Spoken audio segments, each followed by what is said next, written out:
All right, we can cut that off because this is not the energy I want to bring to these white people. How y'all doing? You good? Y'all good? Before I start talking, I just need to figure out what's the age range in here. Are we in our 30s? 30s? Yeah, that sounds like the group of people that are like, it's too late for us. I like that. I like that energy a lot. I don't know about y'all, man, but I've been reflecting a lot lately. Just how did we get here? That's what I think about every day as I'm sitting on my toilet.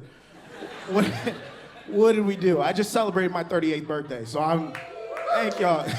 I don't like how you looked at me when I said that, like 38? She was trying to fuck until I said 38. She was like, his hip might have dysplasia. Yeah, man, celebrating the 38th birthday, and I've just been on a very reflective state. You know what I'm saying? Just like sitting back, trying to figure out every decision I've made, the future decisions I'm gonna make, all trying to figure out like what I'm gonna do next. I keep thinking about like, if I would have known what I know now back then, I would have got my ass eaten much sooner. You know what I'm saying? Like, 100% would have taken a swing at that, you know? Just a little bit. And you know what was stopping me? You know the small little thing that was stopping me? I was worried about niggas calling me gay. That's it. That's all I was worried about. And guess what? I'm a millennial. All them niggas are gay now. They're super gay. I had a homie tell me, no, that's just jail. I was like, listen, brother, you were in jail for a week for parking tickets. And then you came out with threaded eyebrows. You do the math. So yeah, man, I'm just out here in my 30s just telling women I'm trying to figure it out, which is sad. And I got my mom who just is pressuring me right now, just like constantly pressuring me, like, when are you gonna settle down? When are you gonna have kids? When are you gonna like have some roots? And of course I ignore her because she's an immigrant. Nah, because I feel like she thinks I just go door to door with like a goat and rubles and just like negotiate with a man for his daughter's hand in marriage. And I keep telling her, it's not how the internet works. It's not how the internet works at all. You know what I'm saying? It's way too much ass on Instagram for me to settle down right now. There's a lot of ass on Instagram, by the way. Can we talk about that for a second? How much ass is actually on Instagram? It's way too much. I feel like when I open the app, it should just say, this could cause pink eye. You know what I'm saying? That's how much ass is on Instagram.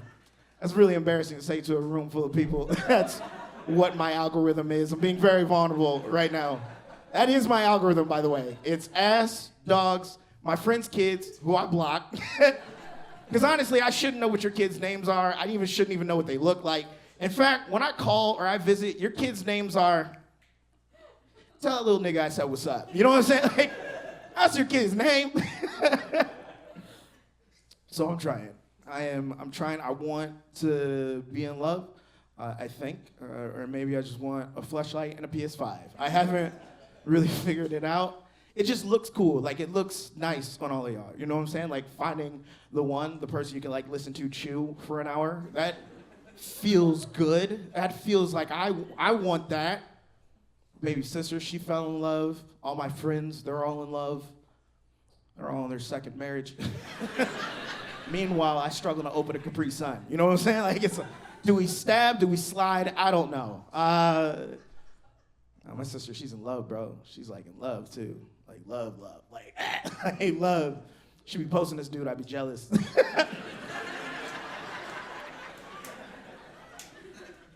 She got knocked up. That's really what happened. She got knocked up. But she got knocked up by a flat earther. Yeah. If you don't know what a flat earther is, that is like somebody that's seen every scientific fact, read every science book, seen every Bill Nye the Science Guy episode, and at the very end was like, nah, I disagree. And I'm jealous. I'm actually jealous of that. Because you know how in love you gotta be to look past somebody stupid? Like, bitch, that's all I want. I just want to be like out at dinner, adding a check with my fingers, messing up simple math. And she turns to her friends and says, you don't know him like I do. That's all I want. I just want to be loved, dog. But it's difficult. It's difficult to date, man. It's difficult for women specifically. I'm not pandering, just some stuff I learned as late. Go on these dates, and I hear like these useless facts I can't do anything with. I was on this date with this girl recently, and she was like, hey, Rob, did you know that the fetus is only 44 millimeters long after 6 weeks of pregnancy? I said, ma'am, I'm from America. I don't know what the fuck 44 millimeters is. She's like, boo-boo, I got you. 44 millimeters is the same size of a penis of all these white men making this horrible decision. I said, sis, speak on it. That's all I got for you. I'm not smart enough to speak on abortion. Listen, this is very simple for me. Ladies, your body, your choice, okay? That's it. That's all I want to say. Yeah. As long as you don't keep that shit, I support you. Now listen.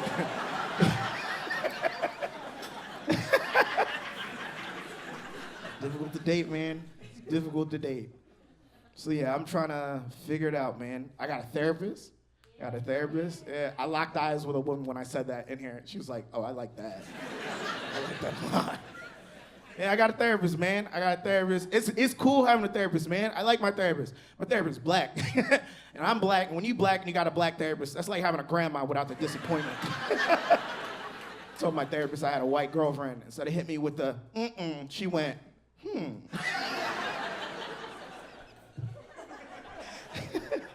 My therapist is so black that her waiting room music is just slave hymns.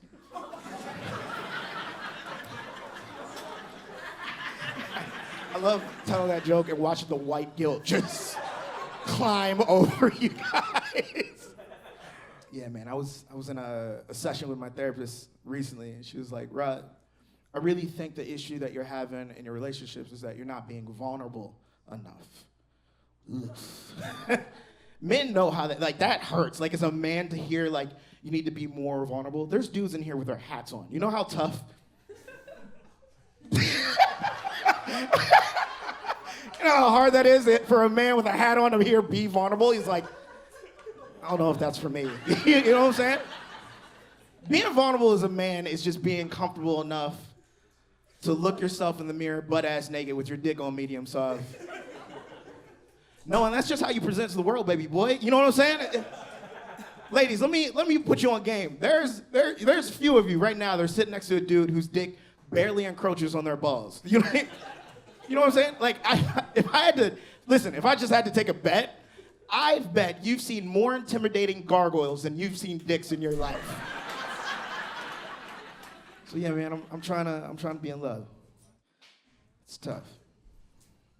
It's tough to go on dates and be held hostage in a story that has no beginning, middle, or end. And I don't want to lose the women, so I'll move on. I like football. Really big football guy. Played football all my life. I played Little League, high school, semi-pro. I got injured. Now I'm up here doing this TED Talk on how to integrate black people in your community.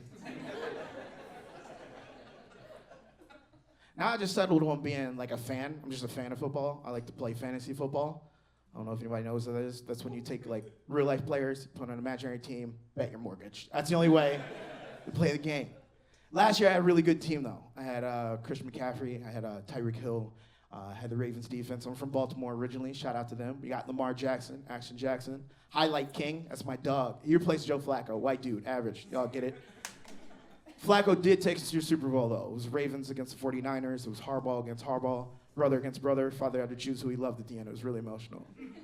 Real quick, before I leave, to any woman in here that's remotely still paying attention. Sometimes that's what it's like when you tell a story. So, all right.